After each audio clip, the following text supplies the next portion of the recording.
Top 5 कथावाचकों की एक महीने में होने वाली कमाई के बारे में, वो भी पूर्णतः सबूतों के साथ। हमारी इस वीडियो का उद्देश्य किसी भी कथावाचक को कमाई या संपत्ति के आधार पर छोटा या बड़ा बताना नहीं है। यह वीडियो सिर्फ सोशल मीडिया से मिली जानकारी के आधार पर बनाई गई है। हम सभी कथावाचक का आदर व सम्मान करते हैं। वैसे तो मित्रों, किसी भी कथावाचक का उद्देश्य धन कमाना नहीं होता है। इनका उद्देश्य केवल और केवल लोगों को भक्ति से जोड़ना होता है। इनकी कमाई का आधे से भी ज्यादा धन इनके द्वारा चलाई जा रही सेवाओं में खर्च हो जाता है। जैसे कोई कथावाचक आश्रम चला रहा है, कोई गौ सेवा कर रहा है, कोई गरीब कन्याओं की विवाह कर रहा है और कोई तो आजीवन विशाल भोजन भंडारा भी करवा रहे हैं। और कोई कथावाचक तो ऐसे हैं जो ये सब एक साथ करवा रहे हैं, जिससे इनकी होने वाली कमाई का आधे से भी ज्यादा धन इनकी सेवाओं में खर्च हो जाता है। परंतु मुझे जो भी सोशल मीडिया से जानकारी मिली है, उसके द्वारा मैं आपको इनकी एक महीने में होने वाली कमाई के बारे में बताऊंगा। तो मित्रों, टॉप 5 की सूची में नंबर 5 पर आती हैं राजस्थान की मशहूर कथावाचिका देवी जया किशोरी जी। यह मात्र 9 वर्ष की आयु से ही अध्यात्म से जुड़ गई थी, जिसके कारण जया किशोरी जी के पास ज्ञान का विशाल भंडार है और इन्होंने मात्र 19 वर्ष की आयु में ही भक्तों के दिल में भजन और कीर्तन से जगह बनाई है। यह एक अच्छी कथावाचिका के साथ साथ एक अच्छी गायक व मोटिवेशनल स्पीकर भी हैं। इनकी कमाई के बारे में हम बात करें तो ये हर महीना यूट्यूब से 1000 से 23,000 डॉलर तक कमाती हैं। यूट्यूब इनकी अनुमानित कमाई बताता है, परंतु हम आपको इनकी निश्चित कमाई के बारे में बताएंगे। निश्चित कमाई जानने के लिए हमें इनके कुल व्यू को देखना होगा, जो कि 6 मिलियन है। अब हम इस 6 में 10 लाख का गुणा करेंगे, क्योंकि 1 मिलियन में 10 लाख होते हैं, तो हमें प्राप्त होता है 60 लाख। अब हम इसमें 1000 का भाग देंगे, क्योंकि यूट्यूब 1000 व्यू पर $1 देता है। 1000 का भाग देने पर हमें प्राप्त होता है 6000। यह डॉलर में है। भारतीय रुपए में बदलने के लिए 80 का गुणा करना होगा, क्योंकि $1 में 80 रुपए होते हैं।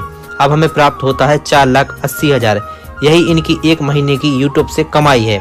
तो मित्रों, कमाई के आधार पर टॉप 5 की सूची में नंबर 4 पर आते हैं वृंदावन के मशहूर कथावाचक श्री देवकीनंदन ठाकुर जी महाराज।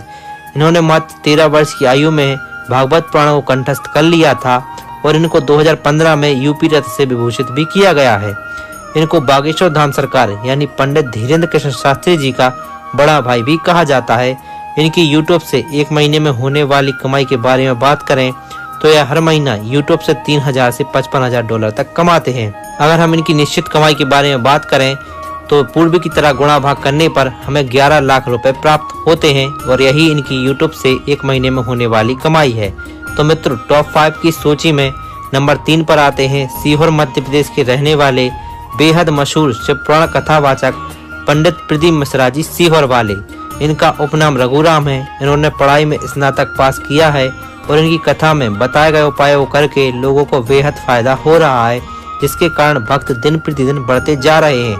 अगर हम इनकी कमाई के बारे में बात करें तो ये हर महीना यूट्यूब से 12 लाख रुपए तक कमा लेते हैं। तो मित्रों, टॉप 5 की सूची में नंबर 2 पर आते हैं बागेश्वर धाम सरकार। इनका असली नाम पंडित धीरेन्द्र कृष्ण शास्त्री है और यह छतरपुर मध्य प्रदेश से हैं। इन्होंने स्कूली शिक्षा के साथ साथ स्नातक भी पास किया है। इनके देश में ही नहीं बल्कि विदेशों में भी लोग दीवाने हैं। इनकी बुंदेली बोली लोगों के हृदय को स्पर्श करती है। अगर हम इनकी यूट्यूब से होने वाली कमाई के बारे में बात करें तो हर महीना यूट्यूब से 40 लाख रुपए तक कमा लेते हैं। तो मित्रों, अब इस टॉप 5 की सूची में नंबर 1 पर आते हैं वृंदावन के बेहद मशहूर कथावाचक परम पूज्य श्री अनिरुद्धाचार्य जी महाराज। इनका जन्म मध्य प्रदेश के जबलपुर में हुआ था और इन्होंने बाल उम्र में ही हनुमान चालीसा को कंठस्थ कर लिया था और स्कूली शिक्षा के उपरांत महाराष्ट्र वृंदावन चले गए थे। महाराष्ट्र का गौरी गोपाल आश्रम भी है, जिसमें 200 से भी ज्यादा वृद्ध माताएं हैं। यह रोजाना 20,000 संत व बेसहारा लोगों को भोजन भी कराते हैं। इनकी अगर हम यूट्यूब से होने वाली एक महीने की कमाई के बारे में बात करें तो यह हर महीने यूट्यूब से 70 लाख रुपए तक कमाते हैं और यह इन सभी 5 कथावाचकों में संपत्ति के आधार पर सबसे आगे हैं। आशा करता हूँ हमारे द्वारा दी गई जानकारी आपको अच्छी लगी होगी। अगर अच्छी लगी है तो वीडियो को लाइक, शेयर और चैनल को सब्सक्राइब अवश्य करें। धन्यवाद। जय श्री राम।